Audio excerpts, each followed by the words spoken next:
बुलंद आवाज महाराष्ट्रामध्ये आपल्या सर्वांचं हार्दिक स्वागत। या ठिकाणी रामप्रसाद मुरलीधर मोरे हे आमरण उपोषणाला बसलेले आहेत। गेल्या काही दिवसापूर्वी लखन अंकुश काऊतकर यांनी यांच्या विरोधामध्ये तथा यांच्या पत्नीच्या विरोधामध्ये या ठिकाणी आमरण उपोषण केलं होतं। त्यांची मागणी अशी होती की सदरील हे जे दोन पती पत्नी कर्मचारी आहेत ग्रामपंचायतला यांनी चुकीच्या पद्धतीने स्वतःची नियुक्ती करून घेतली असा त्यांचा आरोप होता।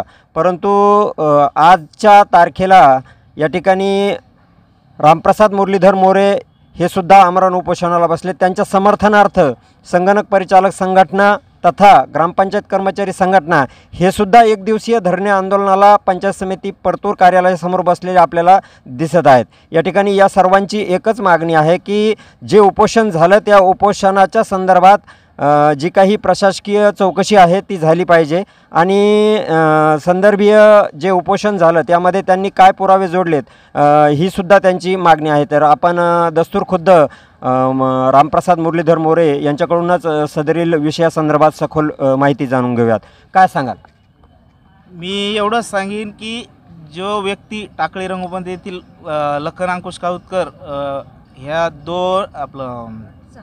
6/2/2024 इथं आमरण उपोषणासाठी बसला होता, त्यांनी वास्तविक पाहता कुठलेही पुरावे न दाखल करता कुठलाही कागद इथं पंचायत समितीला न दाखल करता साध्या अर्जावर प्रशासनास विटी धरला असून त्याच्यानंतर माझ्या पत्नीची बदनामी केली असून माझी बदनामी केली असून त्यांनी कुठलाही पुरावा दाखल न करता केलेला नसल्यामुळे आम्ही आज रोजी 5/3/2024 पासून आमरण उपोषण करत आहोत।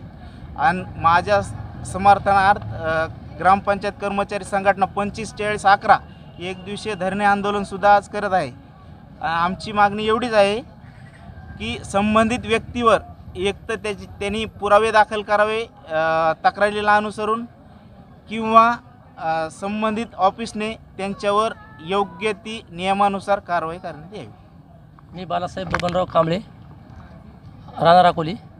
आमचे मित्र, आमचे सहकारी रामप्रसाद मुरलीधर मोरे यांच्यावर त्यांच्या गावातील एका व्यक्तीनं चुकीचे आरोप केलेत आणि त्या व्यक्तीवर या प्रशासनानं जे योग्य ती कारवाई करावी ही आमची मागणी आहे। आणि त्यांच्या स्मरणार्थ त्यांच्या पाठिंबा म्हणून आम्ही ग्रामपंचायतचे सर्व कर्मचारी इथं पाठिंबा म्हणून त्याच्यासाठी हजर आहेत। एक दिवसीय धरणे आंदोलन करत आहेत।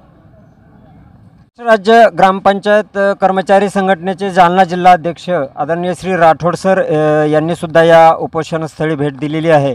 या उपोषणासंदर्भात आणि एक दिवसीय धरणे आंदोलन जे आहे संघटनेच्या मार्फत या संदर्भात सविस्तर माहिती जाणून घेण्यासाठी आपण आदरणीय श्री राठोड सरांकडे जाऊया। सर, काय सांगाल या उपोषणासंदर्भात? सर, मला एक म्हणायचं आहे की ही जी आहे गैरअर्जदारांनी जो म्हणजे शासनाकडे जो अर्ज दिलेला आहे तो पूर्ण असा खोटा आहे आणि आमचा जो कर्मचारी आहे यांच्याकडे सबळ पुरावे आहेत। आम्ही रीतसर आमची जागा भरलेली आहे पण त्याची काही पैशाची मागणी आहे असं आमच्या कर्मचाऱ्यांकडून कळालेलं आहे। तर आमचा कर्मचारी जर एवढा सक्षम राहिला असता तर ग्रामपंचायतला त्यानं कामकाज केलं नसतं, नेतेगिरी केली असती असं माझं मत आहे। सर, वारंवार या निम्न श्रेणीतील कर्मचाऱ्यांकडून खंडणीचे प्रकार गाव पातळीवर आढळून येतात। या कर्मचाऱ्यांना ग्रामस्थातील काही नेते मंडळी यांच्याकडून नेहमी त्रास होतो। या संदर्भात संघटनेची काय भूमिका असणार आहे? सर, जेही खंडणी मागणी करतात कारण की ते टवाळखोर असतात, आम्हाला माहिती आहे गावात, कारण की आम्ही ग्रामपंचायत लेवलचे कर्मचारी आहोत, आम्हाला माहिती आहे कोण कसं आहे। पण एखाद्या वेळेला आमचा कर्मचारी जर कुठे गावाला गेलं, एखाद्या वेळेला जर पाणी नाही सोडलं पाणी पुरवठ्याचा तर कुठेतरी अधिकाऱ्यांना येऊन सांगतो की असं आहे तसं आहे, पाणी सोडत नाही आहे। उगा कुठेतरी थोडीशी उणीव जरी असली आमची कर्मचाऱ्याची तर तो 100% दाखवण्याचा प्रयत्न करतो। पण आमचा कर्मचारी कुठेच, ग्रामपंचायत कर्मचारी म्हणून मी एक सांगतो तुम्हाला, कुठेच कमी नसतो आमचा कर्मचारी। अधिकारी गावात आले की त्यांच्या पुढे आम्ही हजर असतो। काही असली अडीअडचण तरी आम्ही आमच्या ग्रामपंचायत कर्मचाऱ्याच्या सर्व अडीअडचणी सोडवण्यासाठी आमची संघटना सक्षम आहे।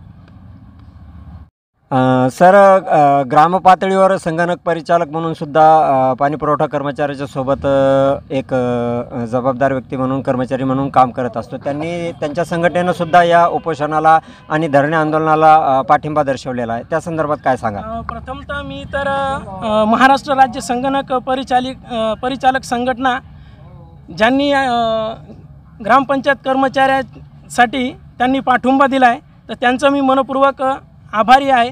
कारण की कुणी असो, त्यांनी वेळोवेळी सर्व संघटनेने कोणत्याही कर्मचाऱ्यावर जर अन्याय होत असेल तर त्यांनी सक्षम एकत्र येऊन हा लढा सर्वांनी दिला पाहिजे असं माझं मत आहे.